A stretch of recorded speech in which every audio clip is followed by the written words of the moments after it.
Assalamualaikum warahmatullahi wabarakatuh. Shalom, salam sejahtera untuk kita semua.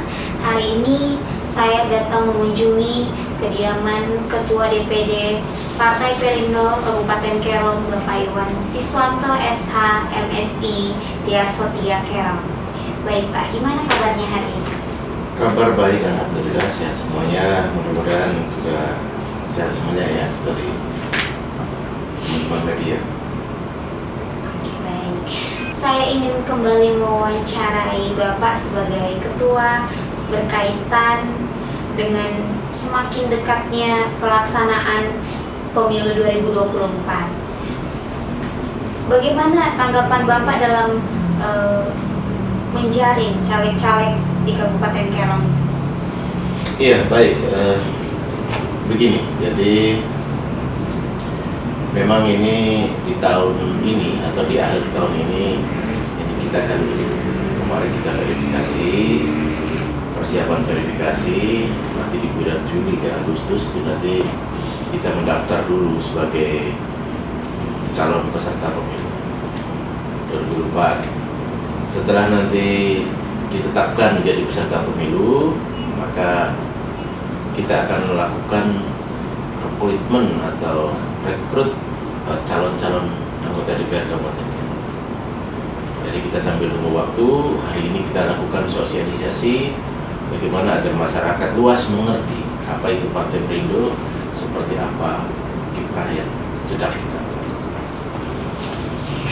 Baik Bapak, apakah Partai Perindo juga memberikan kesempatan kepada OAP atau orang asli Papua? Ya, pasti bahwa Partai Perindo membuka kesempatan kepada semua orang, terlebih kepada orang asli Papua atau OAP yang berada di Kabupaten Kerom. Kita akan berikan kesempatan untuk menjadi calon anggota DPRD di Kabupaten Kerom ini, di samping juga selain masyarakat OAP juga masyarakat umum, masyarakat luas. Boleh, mari kita bersama-sama bergabung dengan Partai Perindo kalau ingin berbuat kabupaten ini lebih baik lagi. Iya, Bapak, saya sedikit mendengar tentang anggota DPRD Kabupaten Kerom hanya 2 wanita.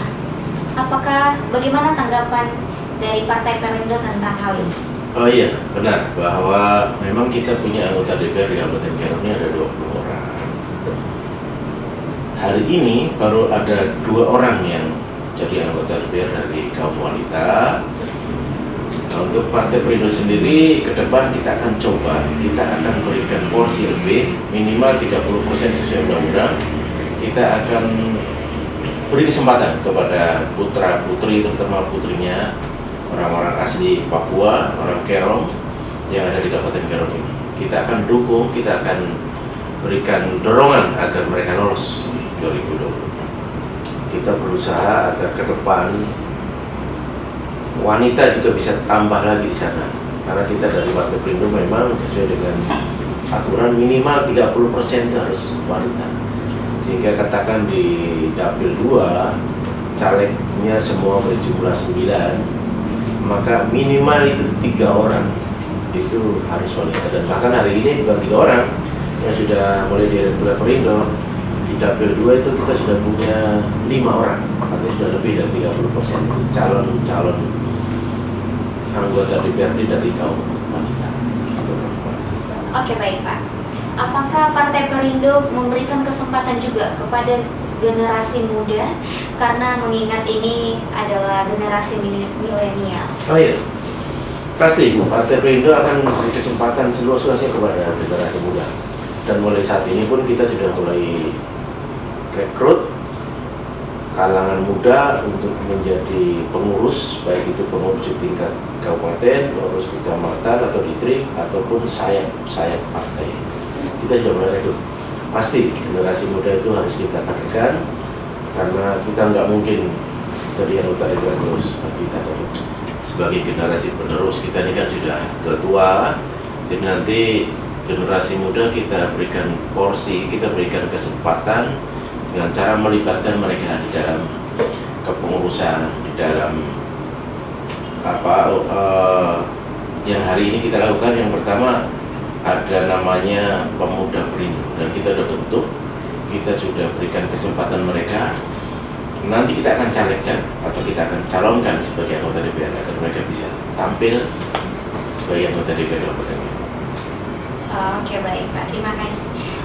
Saya ingin tahu pesan Bapak untuk Partai Perindo ke depannya menjelang pemilu 2024. Khususnya yang muda ya. Iya. Oke. Iya, jadi ya sebenarnya bukan pesan, tetapi kita ajakan kepada kaum muda, kaum milenial yang orang bilang sekarang itu, mari kita bersama-sama membangun negeri ini dengan cara mari masuk sebagai anggota partai, lalu bisa tampil sebagai calon anggota DPR atau calon bupati, bahkan boleh, silakan saja. Jadi kita beri seluruhnya. Tapi kalau kalangan muda juga tidak mau tahu, itu yang masalah. Jadi kita harus beri sosialisasi kepada anak-anak muda agar mereka mengerti berpartai itu seperti apa. Begitu. Oke Pak, saya boleh sedikit tahu tentang apa syarat-syarat untuk kita bisa bergabung di Partai Perindo? Kalau syarat itu kita mengacu kepada ketentuan perundang-undangan. Sebenarnya syaratnya tidak sulit. Yang pertama, mereka memang betul penduduk di situ, ber-KTP, karena KTP merupakan identitas. Lalu kemudian yang pasti adalah sudah dewasa ya. Kalau sudah dewasa nih boleh berpartai. Kalau yang masih belum dewasa memang ya sampai belum boleh berpartai. Lalu kemudian mereka memiliki ijazah setidaknya SMA atau sederajat ke atas ya. Lalu kemudian syarat-syarat lain saya rasa yang penting mereka dikenal oleh masyarakat dan di elektabilitasnya mereka juga ada, walaupun baru sedikit. Itu saja, tidak sulit saya rasa menjadi caleg di Partai Perindo. Untuk itu bagi teman-teman atau adik-adik kita yang masih muda-muda, yang lulus sekolah itu, jangan kita kaku hanya ingin jadi pegawai negeri saja. Jangan kita kaku hanya ingin jadi karyawan saja. Tapi mari kita jadi politisi, mari kita jadi penggerak bangsa ini melalui partai politik. Kita kan boleh saja membangun itu di segala bidang.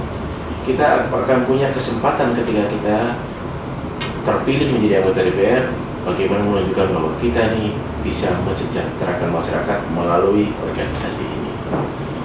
Oke, baik. Terima kasih Bapak untuk Ya, sama-sama. jawaban-jawaban dari sedikit pertanyaan saya. Demikianlah wawancara saya dengan Ketua DPD Partai Perindo Kabupaten Kero bersama Bapak Iwan Siswanto. Terima kasih banyak Pak. Saya pamit undur diri. Terima kasih. Assalamualaikum warahmatullahi wabarakatuh. Shalom.